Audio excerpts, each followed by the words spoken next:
and running.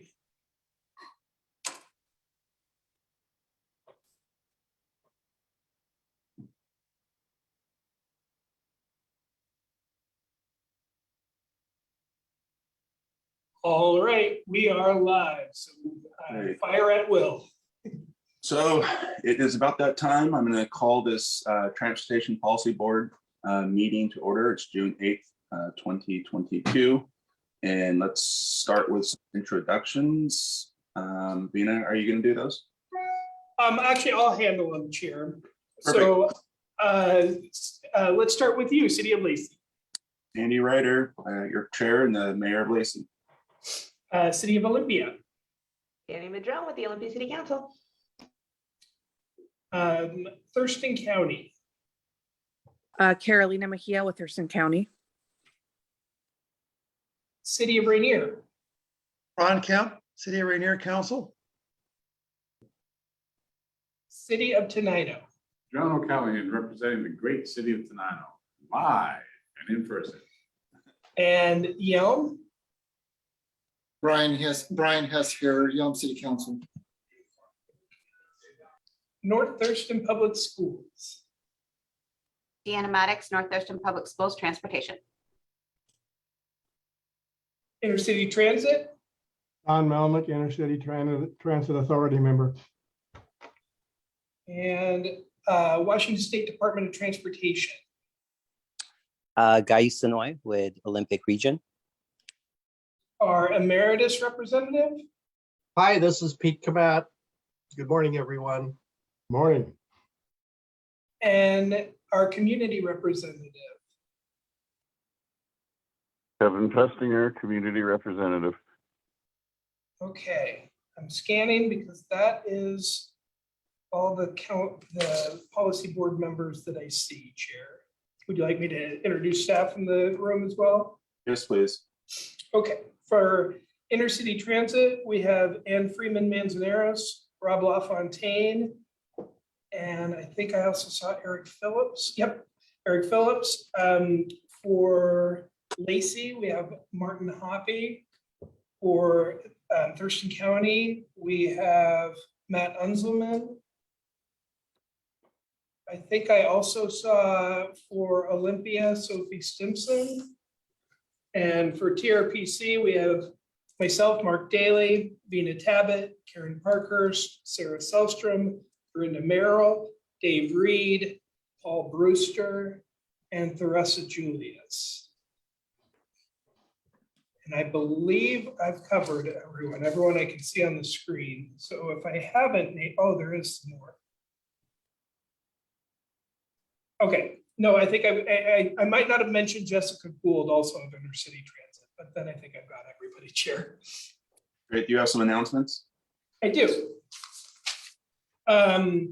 A big one, really important and a good milestone, our household travel survey that we've talked about quite a bit. That is a really important body of information for us.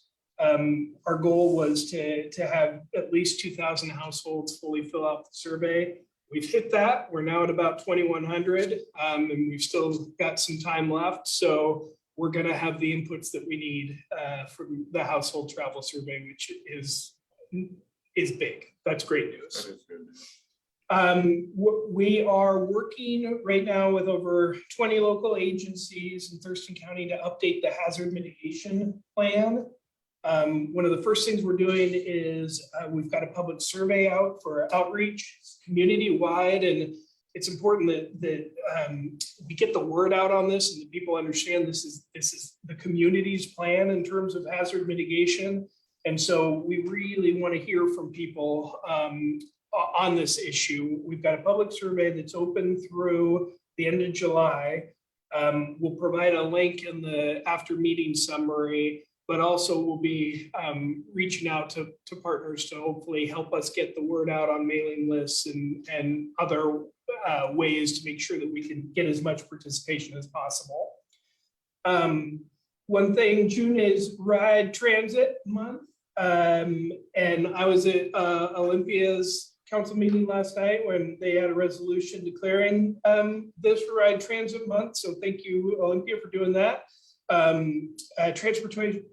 Transportation Choices Coalition is a nonprofit that's really behind the promotion of transit. And so this is Ride Transit Month, and you can take a pledge on that, and we'll provide that in the after meeting summary as well. Karen Parker sent out an email about a WashDOT freight plan update survey. They're updating the freight system plan statewide, which they do every 5 years. And they too have a short survey where they're getting input on movement of freight in all over the state so that they can make sure that this update of the freight plan it captures all the issues, especially since the last update, a whole lot has changed in relation to how we move freight and many other things. So we'll also provide that link in the after meeting summary. That's what I got. Thanks, Chair. Great, thank you. So I had a next up- question. Go ahead, Don. Mark, I think at the TRPC meeting last Friday, you presented recommendations from the TPB about the federal infrastructure and capacity for grant application process.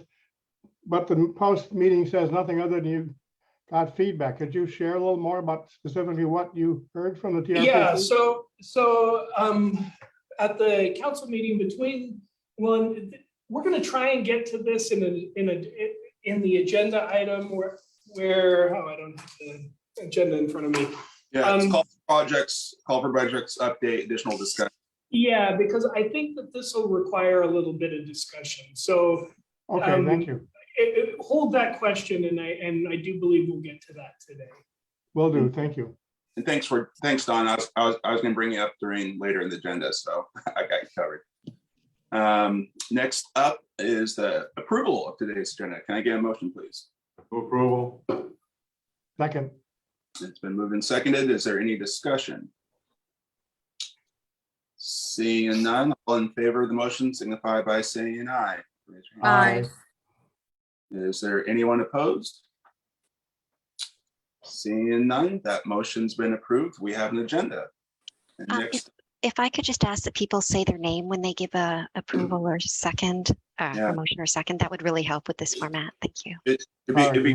if you're during motions, if you can turn on your camera so I can see you raise your hand at the very least. And so if you don't do that, can you please say your name, one or the other? Okay, next up is the consent agenda. Can I get a motion to approve? Donald Callahan, approve. I'll second. Second with Don. Is there any discussion on that? Seeing none, all in favor of that motion signify by saying aye, raise your hand, say your name. Aye. Is there anyone opposed? Then that motion unanimously carries as well. So we didn't receive anyone for public comment this morning. I'm just double check with staff. Is that true? That's correct. Okay, then let's go into our first agenda item, which is the Regional Transportation Improvement Program Amendment, the contingency project list. Turn it over to Dina.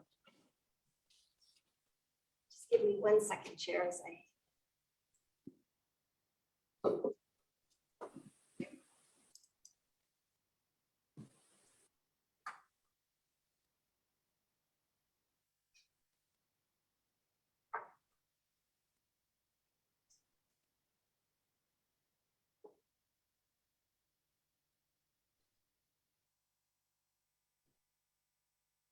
There we go. Great. So I'm Dina Tabbitt, the Deputy Director here at TRPC, and we also have a couple other folks on this agenda item, Theresa Julius and Sarah Porter, who are joining us remotely. So this is one of those topics that doesn't come up very often. The Regional Transportation Improvement Program does, but the contingency list and this opportunity is the first time since I've been here at TRPC for over 20 years. So I'm just going to go through what we know. It is, I will say it's unfolding as we, every week, every day. So if I know something else tomorrow, I will also let you all know. Okay, so the purpose of creating a contingency list and making the RTIP amendments, that Regional Transportation Improvement Program, we fondly refer to as the RTIP.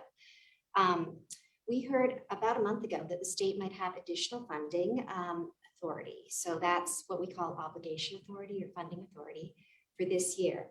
That came about because with the new federal infrastructure package, there's some formula funds that get distributed across to the states. Yet we don't have a process in place. The state doesn't have a process in place yet to distribute the funds to projects. And that's because they were new funds. They had different colors of money, that sort of thing. And they got the notice literally just before we did. They were very good at turning around and letting us know about this. And so they've said, hey, as we figure out our process, we want you all at the Metropolitan Planning Organization level, that's our level, the regional level, to come up with a project list and put it in front of us, and then we'll start seeing if we can give you extra funding for these projects. And so that's what we're here today to do, to review. So our list, we put together a list, and you can see it in the staff report, but I do need to emphasize, like I said before, things change, and there's a couple new projects we're going to talk about today. But it's still the priority, or the criteria for our list was projects that you all have reviewed and council has reviewed through a call for projects, or projects that you all have reviewed as part of the transportation, the RTIP, the Transportation Improvement Program, and that are now ready to move forward from a pre-design to a design phase. So I want to emphasize, these aren't projects that came out of thin air. These are projects that we all, as a region, our partners, TRPC, have been thinking about for many, many years. They've been on our list. They're really important projects to move our region forward. The only difference here is we're asking for federal funds with the opportunity, rather than having them unfunded or funded with local funds. Okay, so the priorities the state told us, their first priority was add funding to any road construction projects with existing federal funding. That word construction turned out to be extraordinarily important. I will admit I was interpreting that to mean any phase of a construction project, but they literally meant construction. I'll go into that a little bit later. And specifically projects that have increased costs. We've talked a lot about inflation at this body and at TRPC this year, and that's been seen across the state, where projects are going out to bid and they're coming in, the bids are coming in much higher, or projects where we can increase the local match. So we have in the past given federal funding to projects that could have taken more federal funding, but because we only have a limited pot, we could give a certain portion, and our local partners have provided the match for that at over the required 13.5%. The second priority would be transit projects, design and right-of-way phases of projects, and planning projects. So how the projects will be selected, that'll be decided at the Washington State Department of Transportation, and they'll decide which projects will receive funding. I'm going to change that, if any, because we've already heard back on a few projects. I do want to emphasize our projects are not competing against each other. This isn't a ranked list.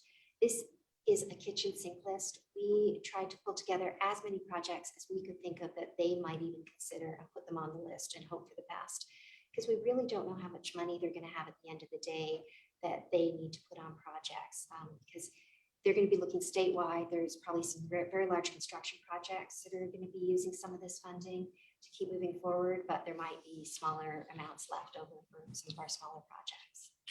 And if we do receive the funding, it's in addition to what we receive annually.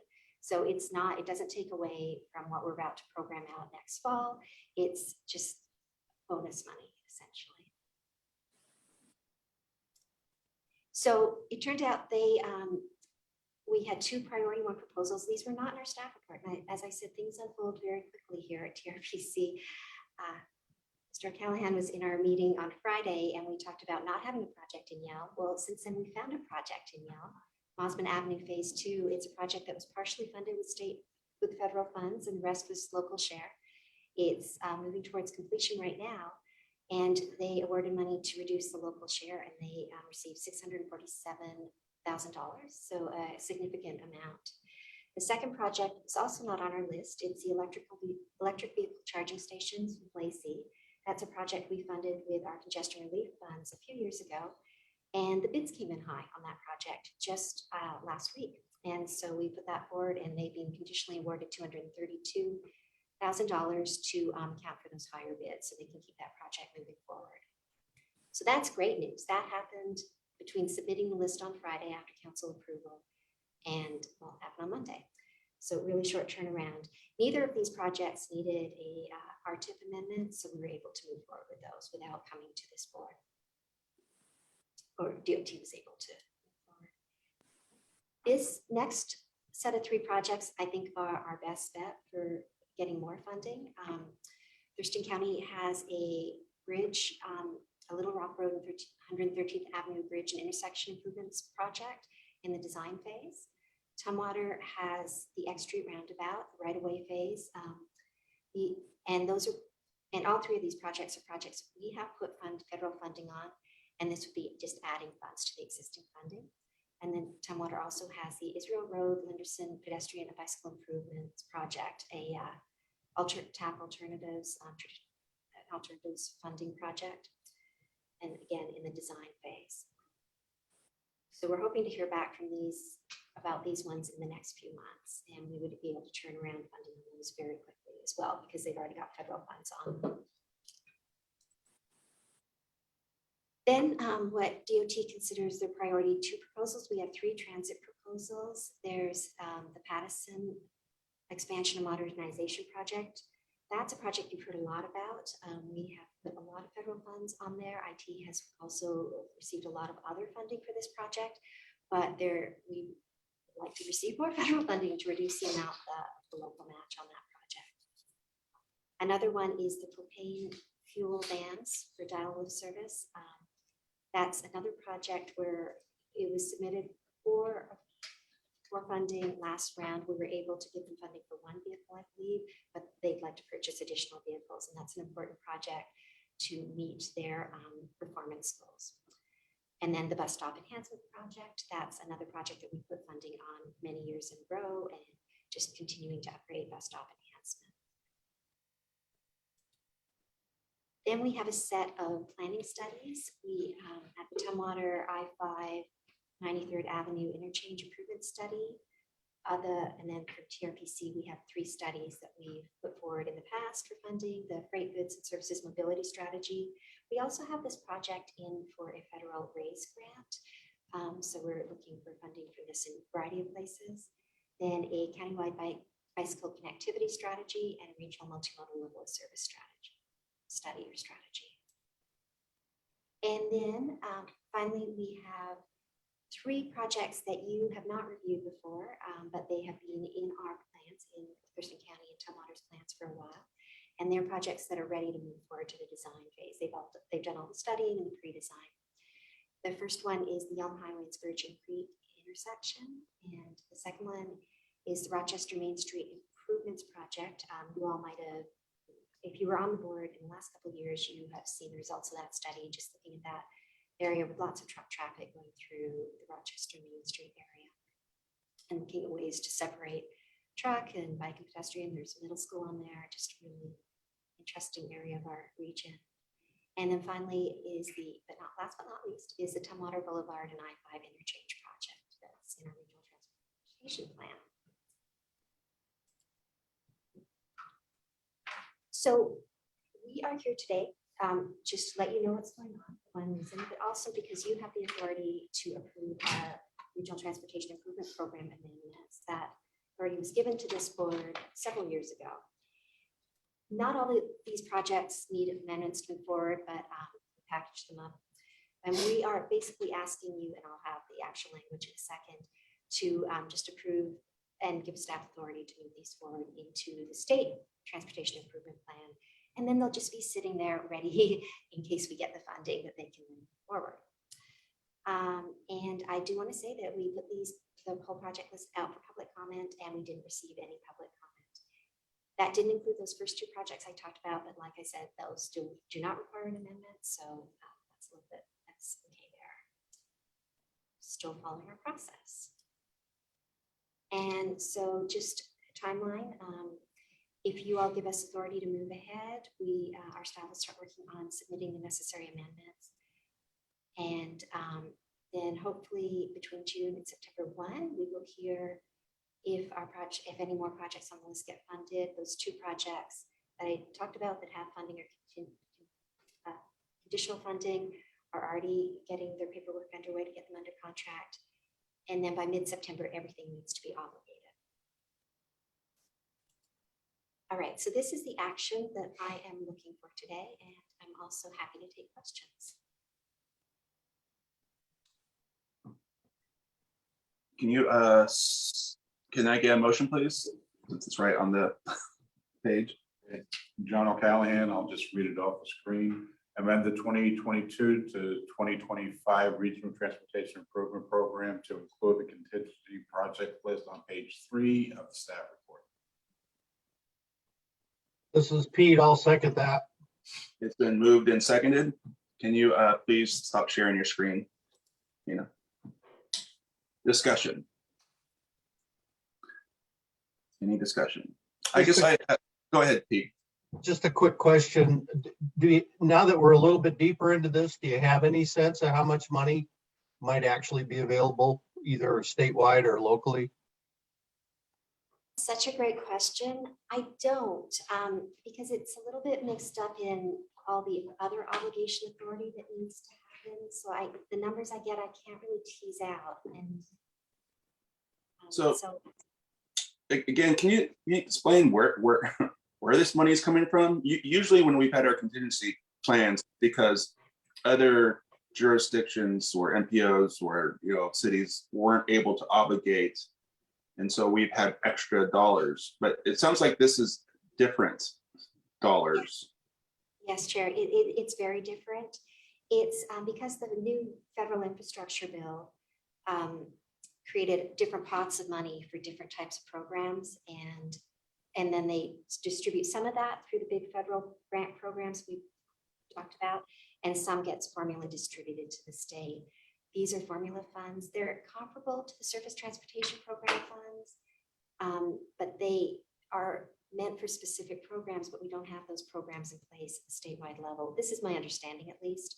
And so this is almost a one-shot opportunity but we still have to get projects attached to them. It's kind of a little, I don't know. This is one of the challenges we've talked a little bit about with federal infrastructure law, in terms of that money started this year, and that meant DOT got more money than usual for many of their programs. And so that's part of what provides this kind of one-time opportunity, because in the subsequent years, as the federal infrastructure law is implemented, we would expect that there's some more formal program guidance for some of these dollars than there is right now. Okay, understandable. It's from the federal infrastructure package. Additional monies went out. We don't have some of those things in place, and so that now we're dealing with trying to figure out how to put projects to those extra monies. Okay. That's it, Chair. Is there any other discussion? Seeing none, all in favor of that motion, please signify by saying aye. Raise your hand, say your name. Aye. Aye. Is there anyone opposed? Seeing none, that motion unanimously carries. Thank you. And we look forward to seeing actually how much money is coming our way. I mean, that's the real big unknown here. I mean, well, I guess we'll have to wait and find out. Do you know when we're going to be able to find out on this? Yeah, so we've already found out about those first 2 projects. Yeah. What, 800, Almost 900,000. Yep. I'm not quite sure on the rest. It sounds like they didn't receive lists yet. The deadline to submit your list is the end of this month. We took the opportunity to go for the first day just to jump in early. And then after that, hopefully they'll start to work down the second tier. But we do know that it'll be sometime between now and September at the absolute latest, because they need these all under a contract obligated by September 30th, the end of the federal fiscal year. Yeah, that was my next question is when did this need to be obligated? So it needs to be submitted by the end of the month. So are you taking our recommendation and going straight for approval, or do you have to go back to full board? No, we're done with all our process through you and TRPC. They approved the list and you approved the RTIP amendment. So we're good to go as staff. Okay. They also approved the list with some flexibility to add any projects. So if there are any other ones that pop up that need additional funding because they're out for bid or whatever reason, we can add them to the list. So we're good to go as a region. We've done our Okay. part. Brian, I see you have your hand up. Yes, I just wanted to ask that PowerPoint slide, that the presentation, if I could, is it possible to get a copy of that emailed to me? I mean, I followed it.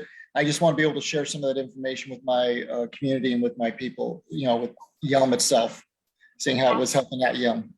Yeah, absolutely. And if you want me to give you a little more information on that particular project, I can give you the record so that you have a little bit more. And then Patrick Hughes in your engineering office in your public works is the contact. So Thank you. I absolutely. appreciate it. Yeah, it's great, exciting news. Anytime we can get federal dollars and then use the local dollars somewhere else is just a great bonus for the region. Great. Anything else? And let's go on to our next agenda item, which is the call for projects update and additional discussion. Not sure who I'm throwing this to. So you're have to bear with me for another one. So we have been talking about, and Paul and Karen are also here to jump in and answer questions, as well as Mark. So we have been talking about the call for projects update, and last month we went through some points and there was some issues raised. And so we said we were going to go back and work with the technical advisory committee and come back to you with a little bit more information. I don't want to get your hopes up that we've solved everything. We're still in the midst of talking things through, but I just want to give you an update of where we're at this point, and then we'll definitely be coming back in July. Okay, so just a reminder of what we're doing. This is the process that we use to program out our federal funds that are by formula funds given to us as our metropolitan planning organization to put on projects within our region. And we're updating our process to do this. We want to make a more direct tie to our performance goals and targets. We want to provide a competitive process, but that's very clear and transparent about project eligibility and evaluation criteria. That just means we want folks to be able to see the process and understand it. We don't want a black box and people not to know how the decisions are made. And we also want to position ourselves to meet what we call our obligation targets. Those are, we are given an amount of money each year that we have to get under contract. If we don't, we can lose the money and also be eligible to receive redistributed funding. That's the funding the mayor just talked about, or your chair just talked about, where if other areas can't make their goals, other states or other regions within the state, we can get additional funding. And we've been very successful at doing all these things, meeting our target and getting funding. Tina, this is Don. I'm having some trouble hearing you. I don't know. Okay, I'll try to lift my chin up a little bit. Does that help, Don? Thank you. Okay. So we have two federal programs that are programmed by TRPC, the Surface Transportation Block Grant and the Surface Transportation Block Grant Set Aside that we've also called alternatives. And they both have a set of project eligibility. The STPG are really our most flexible funds. And but if there are construction projects, they are limited to major roads. And then the set aside is for smaller scale project, and it generally funds things like trails and bikes and pedestrian facilities. I will say there's a lot of discussion about that second set of money and the changes to the program. So stay tuned there. We don't know exactly what's happening, but we're going to get more information later this month. So our general concept when we're looking at programming out the funding, we have project priorities. And I know this is a bit of a review, but this is complicated. So I thought just do a teeny bit of a review before we dive into the outstanding issues. So the project priorities, the type of projects we're looking for relate to planning or safety, efficiency of the system, maintaining our system, building a more resilient system, and promoting active transportation options for our community. These have been our priorities since I joined TRPC 20 years ago, and we want to continue those to be our priorities for this pot of funding for projects. And then as far as our point system, we have 4 categories. The first is efficient use of federal funding. The second is looking at supporting our land use plans, our sustainable Thurston vision. The third is looking to support our climate goals that we've adopted regionally, as well as many of the local jurisdictions adopted climate goals. And then looking at equity within the process. And then we've also talked about setting possible set aside, setting funding caps, just to right size the program and make sure that we're hitting the mark on what we're doing. And that's where we're really working on now. So we had 4 questions that I posed last month that I said we were going to continue to work on. And I'm going to go through each of these and then let you know where we're at. So I'm not going to read these through now. I'm just going to jump to the first one. The first one is, should all 4 regional priorities apply in all 3 geographies? It's a complicated question. I'm going to explain what I mean by that with a few slides. And the main question was really around the sustainable Thurston land use priority. And when we developed that, we did not know how the funding that we were going to receive would be programmed out geographically. And that's changed our thinking about this priority a little bit. So just as a reminder, Sustainable Thurston was a plan that we developed about 10 years ago that we asked the question to our community, how do we want to look, feel, and function in 2035? And for land use, we came up with 4 distinct statements of how we want our land use to look. And we broke the county up into the North County centers and corridors, the South County communities, our neighborhoods, and rural lands. And then we had a goal, especially around our centers and corridors. So our target was that 72% of urban area housing was located within a half mile of an urban center, corridor, or neighborhood center. And we set some points to that. And so now we're rethinking. We're not rethinking this within our North County urban area. So let me just jump to that. But we are thinking, well, what does that mean to our rural areas or the South County? And that's where, sorry, mouse isn't working. So our original map showed something like this, where we had centers and corridors identified throughout the area. But you'll see areas like Rochester aren't identified. I mean, we spent a lot of time working with the jurisdictional comprehensive plans in the North County and the South County. It's just different, and it's just a little bit different in terms of the geographies. And I don't think we put as much effort in. And then you'll see the next slide where things get a little bit more complicated. We received these geographies from the census that said, this is how you're going to distribute the money. You need to put a certain amount in those pink areas, a certain amount in the rural areas, and a certain amount in what is urban small, or a census tracts where we have more than 5,000 people, but less than 50,000. And looking at that and looking at that map before, we said, well, we're just splitting hairs too finely in those yellow areas. So why don't we suggest removing the sustainable Thurston criteria from the urban small and rural areas and have 2 separate project lists. So we're evaluating the urban medium projects, that's at Lacey Olympia Tumwater urban area out of 8 points, and the urban small and rural projects are ranked out of 6 points. And they're 2 separate lists, so they're not, the 6 points is not comparable to the 8 points, so they're evaluated completely differently. And so our map then for the sustainable Thurston criteria would be more like this. So it really only any of these sort of greenish teal areas, we would be going with the census geographies, and then our sustainable Thurston geographies within this gray and white area. So I want to stop here and ask if there's any questions or heartburn over that approach. Maybe stop sharing your screen.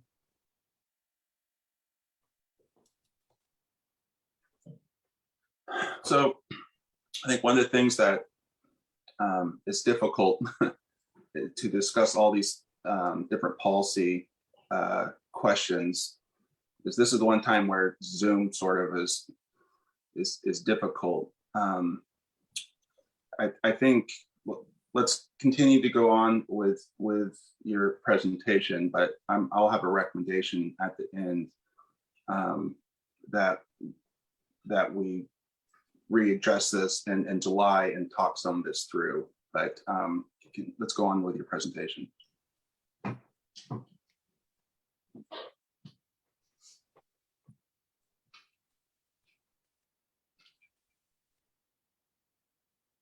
Okay, so our second question was around a multi-year approach. So we have talked about, we've really focused on what are we doing in the fall, but we also recognize that now that we know how much money that we're going to program out, that there will only be a few projects funded in the fall, because if we're looking for larger projects. And so we thought, and we've always talked about geographic equity. And so should we extend our project to a multi-year approach and look at it that way? And so we've been talking about this at our technical advisory committee. Some ideas we've talked about, and I want to say it was a preliminary discussion. We kind of ran out of time. There's a lot to discuss. So we're asking for more time on this. Cut to the chase on the recommendation. But some of the ideas would be to set a funding cap for each call for projects by geography, and we talked about that last month, but then also set a funding cap specifically for the urban medium where there's more partners that are eligible for that, and it's a larger pot of money on a multi-year basis. For example, we could say no partner can receive more than 33% of the funding over a 2 to 3 year call for project cycle. And then we've also talked about perhaps giving extra geographic equity points to projects that aren't selected in the previous call for projects. I've seen grant programs like that where they say, hey, if you got funded last round and we know it's a small pot, then we're going to give priority to partners or projects that didn't get funded the last round. So just lots of discussions there. And this was the funding caps we talked about last month. For urban medium, $2 million per phase, $3 million per applicant for the bigger pot of money. So that would be a 1 year, and then we'd have perhaps something for the 2 to 3 cycle. So one thing that's really come up clearly both here at council and at our technical advisory committee is that we have our policy goals. We have these set of criteria that we're saying we want these projects that fit in with our criteria, that get the best points, that fit in with the criteria. But then we've been talking about geographic equity, about, well, let's make sure that everyone gets a project over a certain amount of time and that the projects are spread throughout our region. And that's something that we have also wanted for many, many years. And they could be at odds with each other. And so we're really looking for the sweet spot between those two right now. And that's sort of where we're at. And it will likely be a policy decision. I mean, I'm not sure there isn't one answer. There's not a right answer. We're just looking for a sweet spot there. So I just wanted to bring that up as food for thought as we move forward and kind of finish up the call for projects criteria. So we don't have a recommendation yet. We're still in discussion with our TAC, and they have their next meeting, they'll still continue this discussion. The third question, and it's great to talk about this here, is can communities receiving funding from the call for projects also receive funding from the Rural Community Support Program? As a reminder, the Rural Community Support Program is something that we have partnered with the county on. Basically, they receive federal funds, and in kind, they provide, through an interlocal agreement, provide funds to Rainier, Tenino, Dakota, the Confederated Tribes of the Chehalis Reservation, the Nisqually Indian Tribe for smaller projects using local money. It's a great partnership. The county has expressed interest in continuing it. It's been working out well. We, I think, are having our first projects done this summer under this new way of doing it. And our staff help the county in selecting the projects, and you all in council make the decision on the project. So it's really a collaborative effort. So the question there is, let's say one of these jurisdictions partners puts in a project for the other call for projects, let's say a roundabout for $2 million. Would they then be eligible to receive money out of this pot as well? Or would this pot be split among the other partners' projects? That's a policy question. And with CDBG grant money, for a while, the South County jurisdictions that you're showing there, the mayors would sit down and meet, and they would decide, okay, especially for the first one, let's go ahead and you get the bulk of the money. So if we know how much money is actually coming to South County, we could do that and try and lump all of it together to get better projects taken care of, because it gives us a whole lot more money than the little bits that we get right now. We've got for example, Tenino, we've got a 6-year street plan that's been almost 20 years in the making, because we just never get enough money and they don't qualify for a whole lot. But when CDBG came up and we started getting some of that stuff started to work out for us. This, if we can lump them all together, would actually work extremely well for South County residents, for the South County jurisdictions, because now we're looking at enough money that we can share between, or decide, okay, your project's the biggest one for this year, let's fund that project, like we did with Rainier, with the Rainier Main Street project, where they've got all the downtown sections. So John, I think you bring up a good point, which is, I think, going to need to be a policy discussion that we're going to need to have. But I'm following you, and I agree with you on how we need to position these dollars so we get the best bang for our buck. And I'll talk a little bit about more of that when we get through this. Good.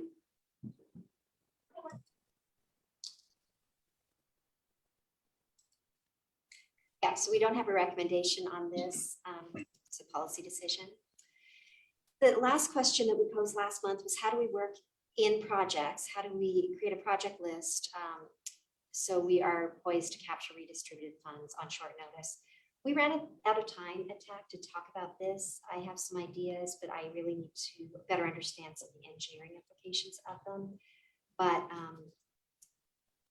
let's just say that it seems there's two kind of avenues we can do, but it seems to me the more flexible our lists and the bigger our lists, the best chance we have. Just the more flexibility we have, then the easier and more nimble we are to submit projects. So we don't have a specific recommendation, but this is definitely a technical thing, and we will continue to work on this and strategize so that our region, A, meets our obligation target, and B, is set up to receive additional funding, like we have been successful in the past. And then one other question that we as staff are wondering about is, let's say we have a wide variety of projects receive in the urban medium 8 points. That's just ideal, right? They're all projects that meet all our criteria to the maximum extent possible.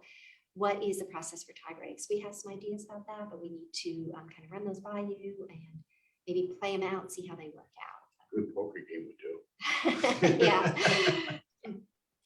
So, but these are the things that we've been thinking about. So in July, and it sounds like the mayor's got some ideas, and I'm going to just stop sharing, but that'll be another opportunity to come back here and have a more robust discussion. Then in August, we were hoping to make the final revisions on this, go out for public comment, and in the fall, kind of do the approval and start moving forward. I'm going to stop sharing and open up the discussion. So Pete's got his hand up. Pete, you got your hand up? Yeah, I do. Thank you. The one thing that's still a little concerning to me is the urban centers part of the Sustainable Thurston plan. I guess just a couple of thoughts on that. One is, I'm not sure all those urban centers are on federally eligible streets, so you might want to relook at that. It might be better to highlight the federally eligible streets on a map so that we have a sense of what is eligible for these dollars. And the second thing is that map was created quite some time ago, and since then the old 99 79th intersection out by the airport is now turned into essentially an urban center, and it's not reflected on that map. So, and I'm not sure if there are other areas that are like that So I think you should probably take a second look to make sure you're actually capturing the current so-called urban centers. Anyway, just a couple of comments on that. It's a little hard, frankly, to process all this without having prior materials in writing. So I'm a little, I don't know if I can really provide a significant comment today. And I'm a little concerned that if it all boils down to the June meeting or July meeting, that there may not be enough time. But I guess I'm interested in hearing what Andy has to say about this, since you probably got a heads up on it. Well, yes, and I apologize for the lack of meeting materials. We met with TAC just last Thursday, so the staff report went out prior. I think what you were talking about were the neighborhood centers, not the urban centers. And specifically the one on Old 99 hasn't been redesignated by Tumwater as an urban center in the comp plan. But we do have, if you look at the footnotes in the criteria, it says if a study is being done and you're moving forward, then it would qualify. So we've left a little bit of wiggle room, knowing that there's areas that are sort of in that flux where it will likely be one through your next comp plan update. But we are using the criteria, it's in the comp plan. And then as for your first point about some of them aren't on major roads, that is absolutely true. But we could also have the smaller type of projects in those areas that don't need to be on the TAP funding. So we can make all that really clear as we move forward. But there might be other types of projects that can qualify. So thanks. And yeah, you're right, Pete. I did have quite a bit long conversation yesterday with Karen and Mark, specifically about not only this issue, but the other issue that we've been brought up in the past, that TRPC took up on Friday, about looking at additional resources so we can do sort of these bigger mega projects. And it sounds like there's a lot of this is being confused between the one-time dollars, which what I brought up in the past on sort of thinking outside the box, doing these large projects, looking for funding for these large projects, which we've never done before. There's obviously been some hesitation from staff saying, whoa, what would that process look like? Who would take control? What we can obligate. I mean, there's a bunch of questions about that, but it still comes down to, in my mind, as a policy decision. Do we want to, take advantage of this transportation infrastructure package? And I've said before, and I'll say it again, there's going to be winners and losers when it comes to this package. The winners are the ones that are going to be able to work collaboratively, sort of think outside the box, propose major transformational projects, one time in nature. The losers are going to be the people who look at this transportation package and think it's like every other transportation package, and we're all sort of do it like we've always done it. And so, but this is where I think our Zoom meetings sort of fall apart, right? We have some major policy discussions that we need to have here.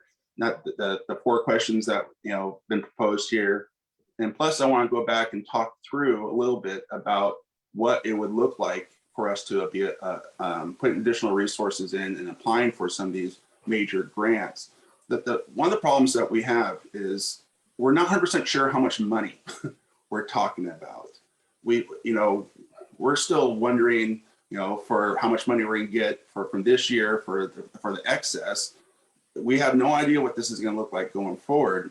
And what we typically have always done is said, okay, let's try to limit federal dollar, let's try to spread this around as much as we possibly can, so everyone gets a little piece of the pie.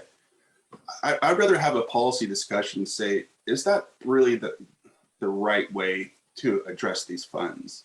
We all know how difficult it is to spend federal dollars.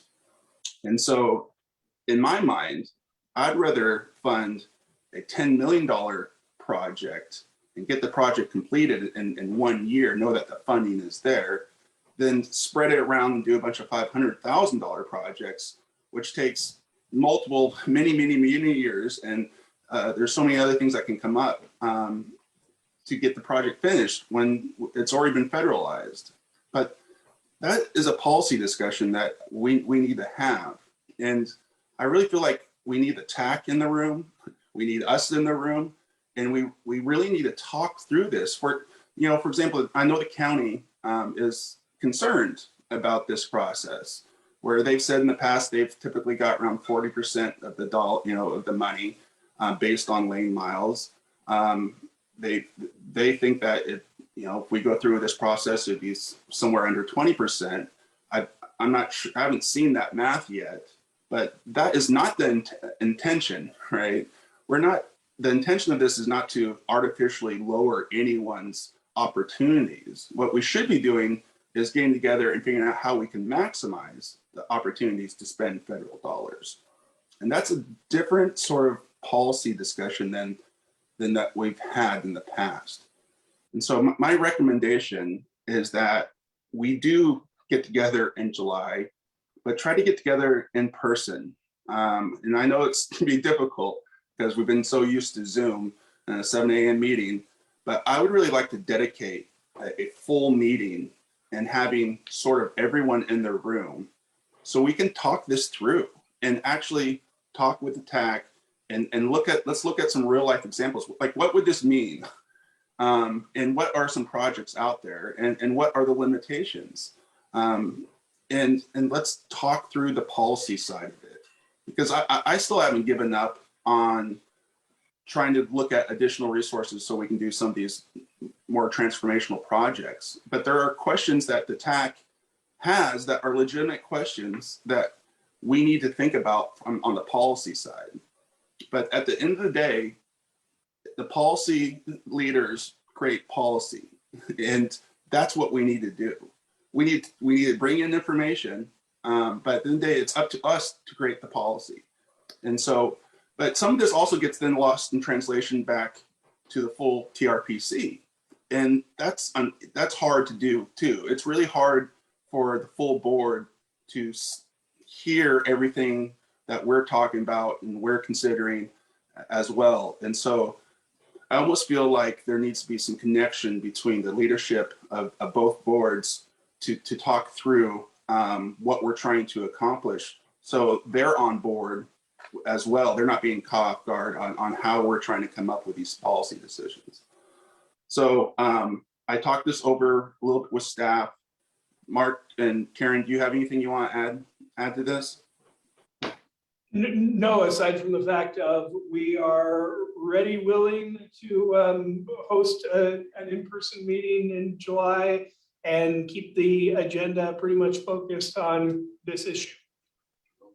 I just really feel like we have to get past this, and trying to do this on Zoom and answer one question at a time when we don't have materials in front of us, we can't ask the TAC a specific question that may be very pertinent to this policy discussion. We need to get together and hammer this out. Don? I really support that, and I would add the note that you, Pete, provided, that maybe there would be more writing material provided to us in advance so we could think about this, would be very helpful. But I myself am prepared to comment if need be masked, as opposed to trying to do Zoom, because I think Zoom has been really effective, but at the end of the day, face-to-face meeting where you can begin to see the body language of everybody in the room. And I would echo, it looked to me like the Technical Advisory Committee bylaws would allow them to advise the TPB and or the TRPC when needed. And I would agree this is needed. I mean, it's been a while since the TAC and the TPB got together and hammered out a major policy decision. So it doesn't happen very often, but I think this is one of those times where we've been working on this update for a Call Projects update for years now. And here we are near the end, and there's still a lot of confusion out there. And the only way I believe we get through this is we all get in the same room and hammer it out. And I really need to see what we're talking about, some real life examples too. It's easy to talk about policy in a abstract, but when it comes down to what are the numbers we're talking about? And again, is it better to do a major project every year and then give equity points as suggested, say, okay, if you got a major project one year and we're able to do the project for a change, the whole, and we're talking about individual phases too, right? Because we don't want to have something caught up on right of way when we're in design. That doesn't make sense. So we've always tried to fund one phase at a time, but we've never been able to fund like all one phase at a time because we never had enough dollars available. But maybe with this new infrastructure plan, we might have extra dollars and might be able to get closer to do some of these bigger projects, including some big projects in South County that I've been waiting for a long time as well. But I think we just need to think as strategically as we possibly can, understanding how hard it is to spend federal dollars. So, in Lacey, and we say this all the time, I mean, we're not going to even look at a project unless it's at least $1 million. And so it's just too hard to spend these dollars. But we need to have more of that policy discussion. That's where I'm at. And I look forward to getting together and really getting through some of these major questions because, I don't want to artificially limit anything here. And if that's what the county is feeling like is going to happen here, then we need to address that. Does anyone have anything else? Danny? Brian has. Okay, Brian, then I'll go to Danny. I can't see everyone on my screen here. Yes, Chairman, I understand what you're saying. One, I want to address the next meeting. If you're going to say you want to do it in person, can we please have it in hybrid? I will fully admit, I'm not able to make it. I'm actually in a truck at a spot. So I'm zooming in because that's the only way I can participate. I would like to address, and it comes from the last month's meeting, I believe it was, when we were talking about large projects, like you keep saying, something that I think would really help us out, and it's really going to take a lot of coordination, is if we get a county map and we highlight what is considered the federal area with one particular color. And then it's not just saying this is the county itself, it's things that go through the city, that these are federal, and then go through and say this is where state dollars can be spent, county dollars can be spent, and then city. And if we can have that, and I'm talking about from a military point of view, those movement corridors where we are able to look at it and we can have that visual. When you say big project, somebody, Lacey may say, hey, we've got this one, but it only reaches $700,000, but you all of a sudden realize it ties in to Olympia that has a project that's right there along that same corridor, or the county has something. Then you're able to kind of say, okay, let's start pulling in. And then I believe that will help out a great deal. But the big challenge that we've faced with that is getting all the municipalities to coordinate together to put in and understand what that map symbolizes.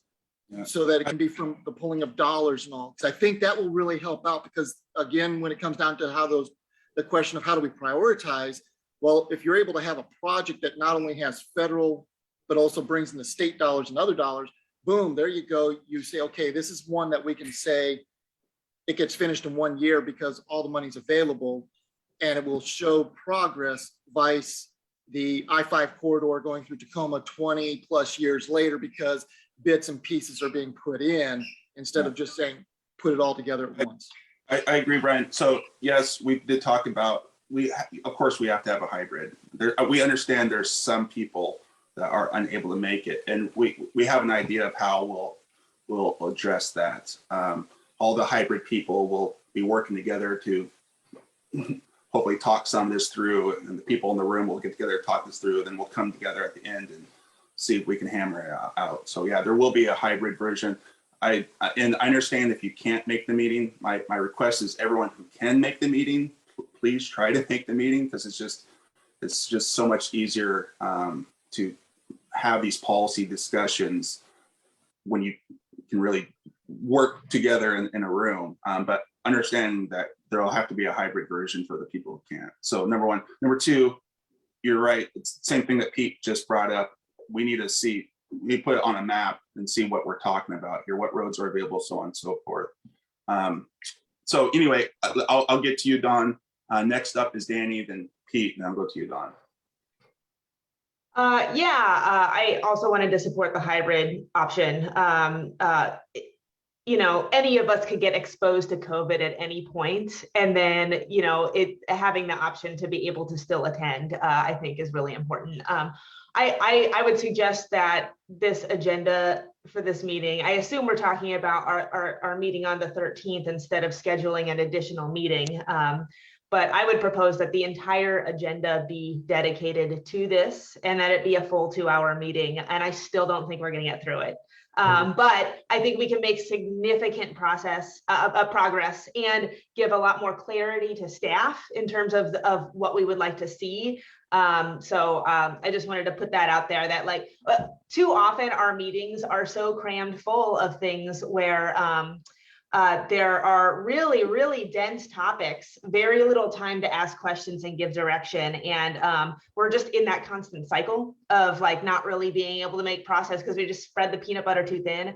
I've also heard from from a newer member of this group that it's really hard to get a word in edgewise because there's a lot of the same people raise their hands first. I'm one of those sometimes, but I also would just ask us as a group to consider the voices that aren't coming forward as much, and maybe they don't feel like they have as much space. But I have heard that from somebody that that they don't feel like they have the space to share what they think. And in terms of that geographic equity, making sure that all of the regions of the county feel like they have space to weigh in on these conversations is really important. Thanks for that reminder, Danny. And that's again one of the shortfalls of Zoom, right? It works really well sometimes when you're having these really in-depth policy discussions. That's when it sometimes fails and people don't feel like they can get their hand up and talk. And so I totally get that, and that's one of the reasons why I'm trying to get through a better organized meeting next month. So Peter, and then I'll go to Don. Thank you. So these are my observations about our Zoom meetings. In principle, I support having a face-to-face meeting, but I do think we need to have a parliamentarian and we need to be cognizant of how long we speak. If we are going to be listening to the same people go round and round and round again, that is not a meeting. That is why we can't get anything done, because the same people like to hear the voice over and over again. So this meeting should be dedicated to, if you're going to speak, you speak for X amount of time, and then that is it. And then there's a follow-up, then we get to you when we get to you. So that way we can move along. That's just my two cents. Thank you for that. Don? Well, I guess woven into this issue is the CRPC's lack of response to our specific recommendation about adding a part-time transportation person. What I'm hearing from you, Andy, is that there may be a lack of understanding of what was involved. And but the only thing I would add is, it sounds to me like what we're hearing from staff is that there's some urgency to get some closure on this. And I think I would add to what I think Danny said, are we really going to get it done in 2 hours or not? And I respect we're all busy people, but it sounds like this is a pretty significant milestone. And I can only say I'd be prepared to invest another hour or meet again if that's what's needed. And I would again echo the idea to have somebody from the from the Technical Advisory Committee there. The bylaws talk about the chair, but it could be more than that in the room at the same time. And I think the notion that some people may not get time to speak, again, being an old-time facilitator, that's almost got to be one of the roles of a parliamentarian, or you as the chair, I think, to make sure anybody that wants to have some airtime does get it. I agree. Well, so I think we're on the same page here. This I agree, it's gonna be a very important meeting in July. I think we have quite a bit to discuss. Like I said, I think there's been some confusion about this process and then looking at any of the other one-time dollars that are out there. And, that's a part of this discussion that we have. Those are two separate things. And I think they've gotten kind of pulled together and put together. And that's unfortunate. This goes to show you how important it is to have really good communication. And again, it's one of the I think can be the downfalls of Zoom, is that not everyone feels like they can participate and get involved, which is why I'm suggesting as many of us as possible get together so we can talk some of this through. Karen, Mark, do you have anything to add on this before we go to our next agenda item? Well, I see Karen does, and then I might too. Okay. Oh, you're on mute. You're muted, Karen. We will be meeting with TAC at least once between now and the meeting. And so is it your expectation that TAC would present something so that you have a sense of what their concerns are as far as obligating this money and trying to use federal money across jurisdictions and the like, none of which are they are more practical concerns than they are policy concerns, but I would assume that you would like TAC to be able to say, here's what our issues are. Yeah, I agree. So as we're discussing those questions and how we wrap up this call for projects, right, and how we're going to go forward, not only that, but the discussion about the mega projects, the transformational projects, what would it take to actually get those accomplished? I know the TAC has some practical considerations that we need to take into account. And it just seems it's better for TAC to be there so we can hear those and ask those. So when we get to the end of the policy discussion, we're, at the end of the day, this is a policy decision, but we need to take into account the practical things that the TAC comes up with as well. So, in order to get to a really good policy, I believe you need the TAC to be there to answer some questions so we're not missing anything.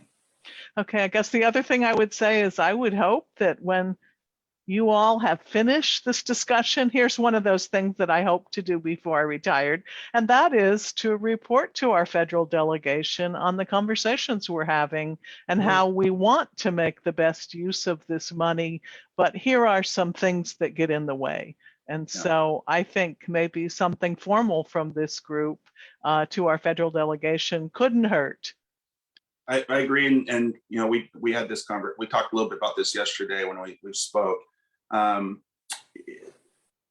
major piece of this is having the federal government understand why we're coming up with policy decisions based on the restrictions and everything that they say to us.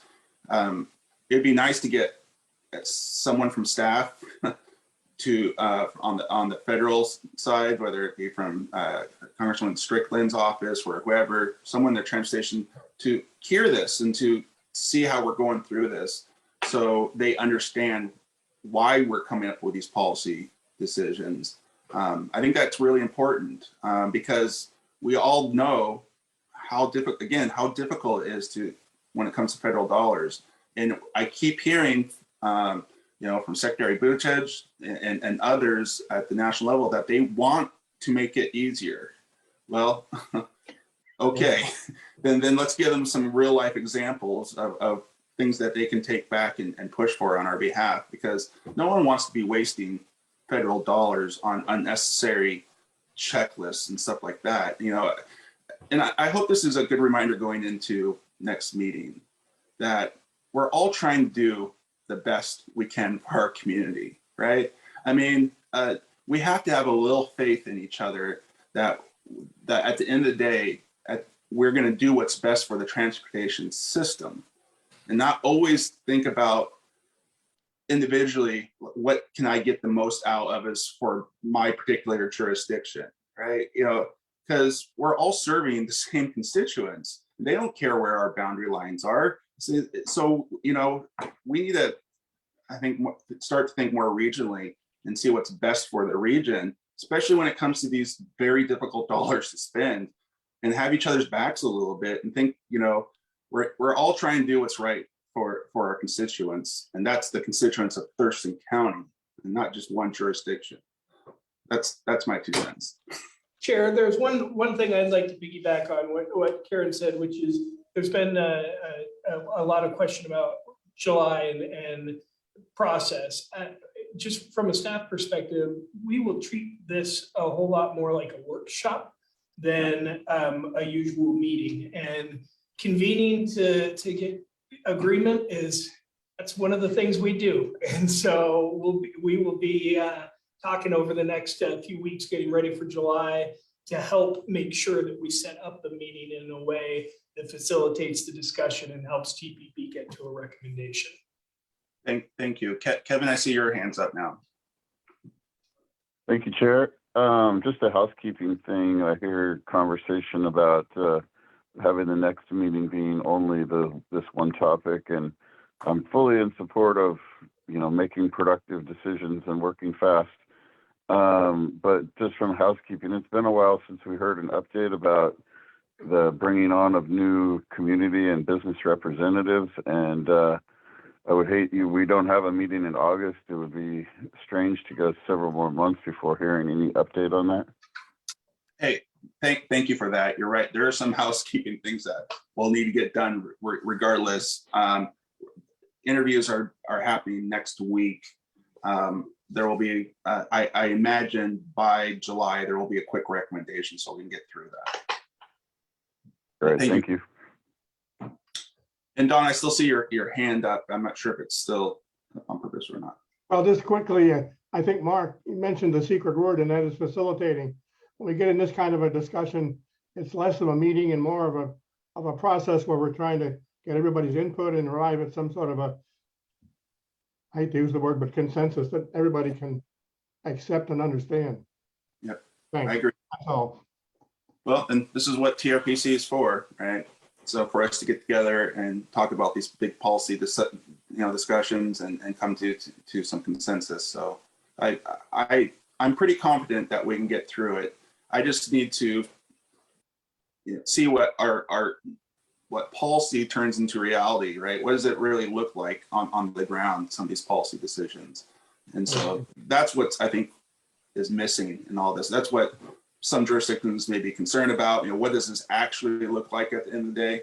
And I'm hoping we can get through some of that and have some idea of what the dollars we're talking about. Either I know we're gonna have to guess a little bit on what in the day the dollars are, but I think the big policy discussion is do we try to do things like we have always done, or do we need to look at things a little bit differently? And that's where we need to arrive at the end of next meeting.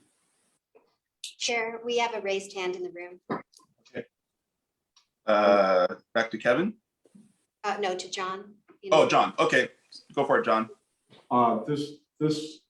I think one of the things that we need to be able to distinguish between with some examples for South Thurston County, a large project is a whole lot less expensive than it is for North Thurston County. And where you guys can actually collaborate because you're bordered right up next to each other. Tanana, Rainier, Bucota, we're not.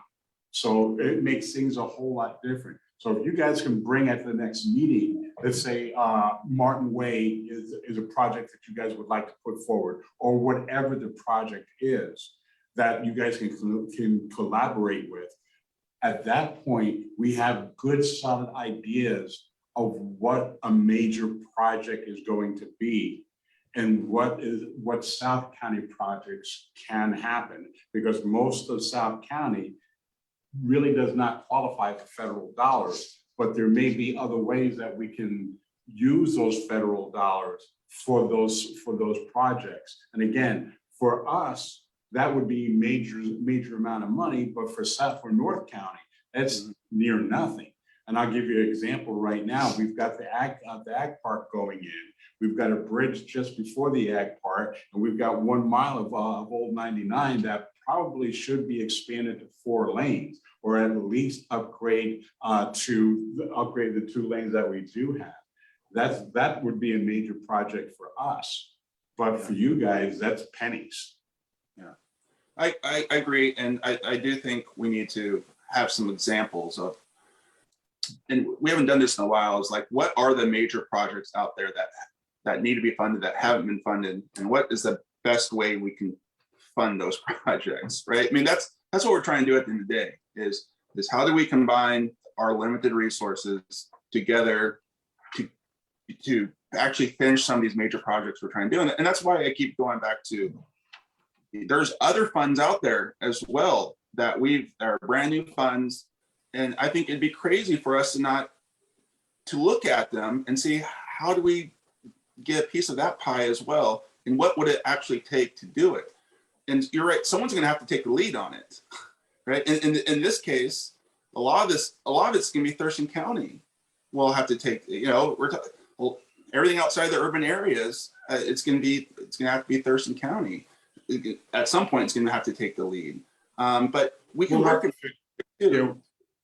Yeah, that's something that we've got to figure out, but if it helps if we have examples, even if it's just pie in the sky type stuff. For example, I brought up the 6-year street plan that Tamano passes year in and year out, and we never have money to get any of that stuff done, though they are planned projects. You guys up in this part of the county have planned projects that qualify for a whole lot more dollars than South County projects do. Yelma's finally starting to get to that point where maybe they can benefit a lot more from that. And that's why I also brought up what we've done with CDBG money, where we've decided, the mayors have gotten together and said, okay, we've got these different projects here. Now with this new influx of money, we may be able to say, okay, we can use this money for matching funds or so on and so forth, and just add it all together so that we can have one major project for. Yeah, I see where you're coming from. And it's been a while since we've gone around and say, what is the major projects in each of our 6-year tips? Like, if we can get one major project done from each of our 6-year tips, what does that look like? And what will that take? And can we combine these funds with these funds to actually get them completed? So yeah, and at that point, then you've got a product to sell on a federal level. Yeah, I agree. Anything else from anyone? Okay, thank you for hearing me out. Appreciate it. And Kevin Pestinger has his hand up, Chair. Okay, Kevin, you still have your hand up? I do not. Okay. I have my hand up, Chair. Darlene does. Go for it. Thanks. I'm not opposed to having an in-person meeting in July or a hybrid meeting for those who cannot attend. And I think, we've laid out our concerns, and one of the things I keep hearing, right, is these regional projects. But there's this lack of a definition of what it is for a regional project. I mean, the county's already planning, they're already designing, and they're already applying for funding in South County, in the cities. And, we've already partnered on projects such as Mullen Road. So that's just kind of where our concerns are laid out. No, I understand. And that's why we need to get in a room and talk some of this through. I think sometimes some of it's being lost in translation. And so, and it's, again, I think we need to all be from the same standpoint where we're trying to do what's best for our community regional wide. And so we have to have a little faith in each other that's what that's gonna be the end result here. And I look forward to talking about some of those concerns that the county has and seeing if we can address them as well. Okay, I think that's it. Then let's go on to our next agenda item, which is our Human Services Transportation Plan update. Karen. Thank you. So I have someone sharing the screen for me, and this is also about money. It's about planning, but it's also about money. You'll remember that the Human Services Transportation Plans basically is something that we update every 4 years. And as a result of having projects in this plan, we have been able to fund intercity transit, bus improvements, dial lift vehicles, the rural transit program, the here to there online mobility management. So this is about money, but we have to do the plan first. Next slide. I guess when I really think of transportation, especially when you're looking at people with special needs, low income, people who may live in rural communities, you really are looking at one trip at a time, one person at a time, in the sense of everybody has specific needs. And so while you try and group those trips, you really are saying who needs to go where and what gets in the way of them getting there. So in this plan, we have to talk about the available services, about what the needs are, especially for people who, because of age, income, or ability, may have limited options. We have to create strategies to address those needs, and then do a priority of what's important, what do we have time and what's feasible in those areas. And then we have an opportunity, you being the Transportation Policy Board and the Regional Council, to then prioritize a list of projects that adds points to the review process for these grants. I have to hand it to the Department of Transportation. They have really come a long way in this consolidated grant program, where we've moved to a 4-year cycle, where basically we just apply and DOT lets us know what kind of money is available, and they try and make that best fit. So we're not having to apply for many things at the same time. Next slide. So the plan part of it, what's really important is that we are not planning for people without involving people. This is really about public outreach and talking to our various communities to see what their needs are. This has been a slogan with the Americans with Disabilities Act, don't tell us what we need, don't tell us what would work best for us, but rather ask us and let's work on this together. Next slide. So the folks that we are reaching out to across the county are people with disabilities, seniors, people with low incomes, other people with special transportation needs, public, private, nonprofit, and human services transportation providers. And then we're not just talking in the Thurston region. As I've said before, for people that live in certain parts of our community, they're really trying to get to Pierce County or to Lewis County or to Grays Harbor County. And that's where they do their shopping or go to school. And so it's really important that we do this. And we're doing a lot of this effort, and your staff at your jurisdictions and folks in the economic development community and others have been really helpful in the outreach. Next slide.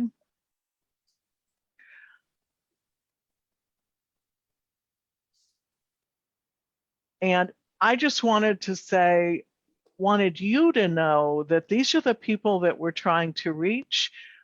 To understand the communities better: employers, work first, education, healthcare, emergency management folks, veterans organizations, faith-based organizations, organizations that support people with disabilities or low income. So we're really trying to run the gamut of all of these folks. And in fact, this is one of those plans that says, please tell us that you reached this community, who you reached, and what date you reached it. So there's a lot of specificity in this plan about needing to talk about outreach. Next slide. So I'm asking for your help again. I will be following up with y'all I've reached out to many of you. I need your help, because in your community who really knows the needs and who is connected to things. I always think, when I'm thinking of Yelm, I think of Lynn Roy, who basically it's like, okay, she knows what's going on in the community, and I'm going to get a hold of her because she can tell me which faith-based communities are involved in things, what the economic development people are doing. And so please think about how you can help me reach the right groups in your community. Again, we can do that general stuff, but you're the ones that really know who has their finger on all the organizations within your community. Certainly Intercity Transit is being a big help and will continue to be a big help. And so again, I'm just asking for your help in reaching the right people. I don't think we're going to be able to talk to every single person in your community, but hopefully there's a smaller group that would help us really understand what the needs are in the great city of Tenino, what the needs are in Tumwater. Next slide. So we have had some goals in our plan. This is probably the 4th time, I believe, that we have updated the plan since I have been here. We have some general goals about increasing mobility options, improving individual service, increasing that coordination with other systems and programs, improving efficiency, looking for funding to close gaps, and then making sure people know about the services. This is one of the ones that makes me sad when we find out that someone couldn't do something they needed to do in their lives because they didn't know that transportation was available. So keeping that information out to people. And because we are hit with so much information every day of our lives, we tend to sort of filter out everything we don't need today. We need to make it easy so that day when somebody says, oh, I'm going to start going to classes at Centralia College. How do I get there? What might that look like? I don't have a car, or I don't have reliable access to transit. And then the other part in this plan this year is we need to look at what happened during COVID.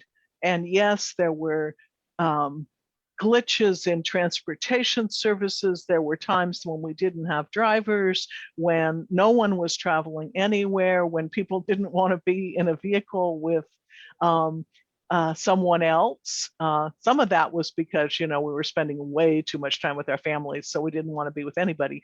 But we've also discovered, and things were put in place, that options that don't involve travel, telework, telemedicine, online public services, teleeducation. And then we have the broadband issue, that who has access to that. So while we're talking about transportation, we're also talking about those pieces that say, how do you get the services you need, whether or not there's travel involved? Next slide. Okay, so that was the last slide. And I just want to give you a little bit of information about the deadlines on this. We basically will be sending this plan out for public review September 1st. It will go to the Department of Transportation, and it will go to our stakeholders in the community. And then we will, the council will be taking action likely in December. That one's a little fuzzy on how that works, because we typically have to adopt the plan, but the prioritized project list where we can give points to extra projects generally isn't due until January, so there's some clarity. So we'll be sending this out for public review in September. I assume we'll hear from people and there will be some changes to the plan between the 1st of September and when it comes back for adoption. So please let me know, and we'll make sure my email is in the after meeting summary, and I will send something out to everybody. If there's some folks in your community that I really need to talk to, this has come home to a lot of us. I learned an immense amount of information as in the years before my father died, of understanding what his needs were in the community. I had a lot of help from Intercity Transit in making that work. But I think all of us have faced some challenges in the last couple of years that have had us really rethinking, how do I get around in the community? Whether it was having school at home or having everybody in your family working at home. How do I get places? How do I do things? We'll be coming back to, this is something that will probably be on your agenda next month, is there's an opportunity through Disability Rights Washington. They're going to be doing a take the pledge to not drive for a week to help people have an understanding of how the system works for those people who don't have that option. And so we'll be bringing somebody in to talk about that a little bit. So anyway, I'm just throwing my hands open to you guys to help me figure out how we make sure that your community is represented in what the transportation needs are. And I think I talked fast enough. Thank you for that, Karen. You bring up a good point. I mean, let's just look at the reality right now with the way the gas prices are. I mean, it has taken some people right out of the ability to drive, and so now they may be dependent on transit, maybe for the first time, where in the past they've just been able to squeak by on the budget that they've had to be able to drive, and now they can't. So all these things we need to take into consideration, and I feel like gas prices are going to remain high for a while. Don, have you seen ridership continue, say a steady increase in ridership because of gas prices yet? Or is there someone from IT who can answer that? I don't know. If Ann's still on, I'm sure she can respond. I know we've had a battle keeping drivers in buses because of COVID, but we're constantly trying to train more and more. But some of them choose not to be part of it, and I'm sure that affects the service we can provide. Yeah, well, this will continue to be a really big issue, because as the baby boomers age in place, anyone who's had a parent who has stopped driving understands just how important our transportation system is. I've been through that with my mom. Obviously, Karen, you've been through that with Dad. It's very eye-opening when you can't just get in the car and go someplace where you're dependent on other forms of transportation besides driving yourself. Yeah, actuarial tables, line up, that's not the right word. Compare losing your driver's license to losing your spouse because of the independence that changes in that. So to me, that is astounding. But we have youth, and there's just a lot of folks out there, and we're not going to be able to take care of everything, but boy, we want to try to, especially with some transformational money on the table. I absolutely agree. Anything else from the board? Okay. Then outside committee report. Danny.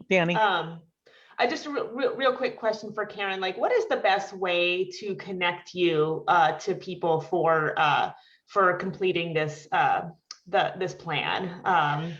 Just sending an email to somebody with you CC'd, is that the best way to go about it? Yes, some online kinds of introductions would be terrific. Hey, Karen works at TRPC. They're working on this thing. Can you help her? And then most of this won't be in person. In the past, we've had meetings. I've gone to different tables and presented, but most of this will be online this time. So that would be a great way to do it. Excellent. And Andy, I heard you say outside committee report. It turns out that the Transportation Policy Board of Puget Sound Regional Council did not meet last month, and I was waiting for 5 minutes to get into the meeting before I realized it wasn't happening. That's my report. Okay, thanks. Well, before I adjourn, just one last quick thing on the plan update. I think what we need to more and more focus on is that first and the last mile to transit. That's the big deal. I mean, transit can only go so far, and yet there's this huge population that's like within a mile of transit within our communities. And how do we solve that? Is it electric bikes? For example, I just got back from Europe, and I'd never been on an electric bike before, and it's starting to really become a source of transportation, because they're amazing, man. You sit on it, it's hardly any work, and you can go up a huge incline hill, no problem. And I was like, wow, this is amazing, And so I just think we need to think about those personal last miles and how do we do some of those more connections, and what's out. What are some thoughts on how we do that? And that needs to be thought about in this plan for sure. With that, So we'll be quoting you in the plan. I just wrote down what you said, so. Fair enough. Okay. Is there anything else from the policy board today? And seeing none, we've reached the end of our agenda. I look forward to seeing you all. So all in person, as many of you in person next month, and having a productive meeting there. And so without objection, I'll call this meeting adjourned. Thank you. Thank See you, you, everybody. Karen and Mark, can you stay on? Sure. I brought up the bicycle thing a couple months ago. What's that? I brought up the bicycle, the electric bike thing a Oh. couple months ago. I have one. I love it. I'm looking for it. I learned about them 15 years ago in Virginia Beach.